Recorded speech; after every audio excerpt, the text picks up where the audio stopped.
हे जमलं नाहीये मग. तर मी आज ताईसाठी 4 शब्द लिहिलेले आहेत, तर ते मी वाचून दाखवतो.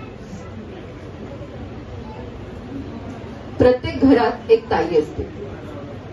प्रत्येक घरात एक ताई असते.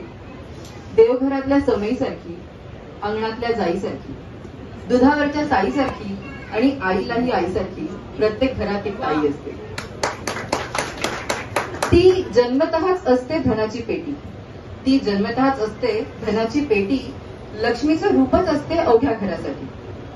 तशी ती अन्नपूर्णाही होते सर्वांची रुचिरा जपणारी.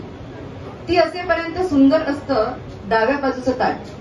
ती असेपर्यंत सुंदर असतं डाव्या बाजूचं ताट. चटणी, लोणचं, कोशिंबीर त्याचा काय वर्णावा थाट. घरातल्या प्रत्येक कार्यात ती कंबर कसते. घरातल्या प्रत्येक कार्यात ती कंबर कसते आणि प्रत्येक घरात अशी एक ताई असते. घरात ही मोठी म्हणून पहिल्यांदा हिला आलेलं स्थळ. घरात ही मोठी म्हणून पहिल्यांदा हिला आलेलं स्थळ. मग कांदे पोहे, पसंती, घरात नवीन लोकांची वर्दळ. पहिल्यांदाच सुरेख मंडप घातला जातो दारी.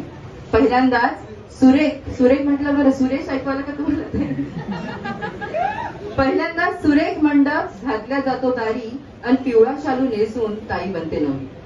त्यानंतर होणार पहिलं डोहा जेवण, बाळंतपण आणि घरात बांधलेली झोळी. त्यानंतर होणार पहिलं डोहा जेवण, बाळंतपण आणि घरात बांधलेली झोळी आणि अंगाईगीत गात सुटते छोट्या मावशींची टोळी. छोटं बाळ नाचत असतं मयुरीच्या पावलांनी. छोटं बाळ नाचत राहतं मयुरीच्या पावलांनी. अंगणही लहान होऊन जातं सुखावून बनवून. हे सारं बघताना ताई कौतुकाने हसते. हे सारं बघताना ताई कौतुकाने हसते आणि प्रत्येक घरात अशी एक ताई असते. बहिणी, भाऊ, दीर, नंदा. बहिणी, भाऊ, दीर, नंदा ही साऱ्यांनाच ठेवते धरून. अगदी त्यांच्या मुलांवरही प्रेम करते भरभरून. त्यांच्या शिक्षणासाठी उघडं असतं हिच्या घराचं दार. त्यांच्या शिक्षणासाठी उघडं असतं हिच्या घराचं दार. सगळी कर्तव्य निभवता निभवता 70 होते पार. मग ती भरभरून जगते स्वतःसाठी. मग ती भरभरून जगते स्वतःसाठी. मागे वळून पाहत नाही. ताई मावशी, ताई आत्या, ताई आजी विशेषणं लागत राहतात, पण मुळात तिचं ताई पण जात नाही. हिच्या प्रेमाची शिदोरी सर्वांना आयुष्यभर पुरते.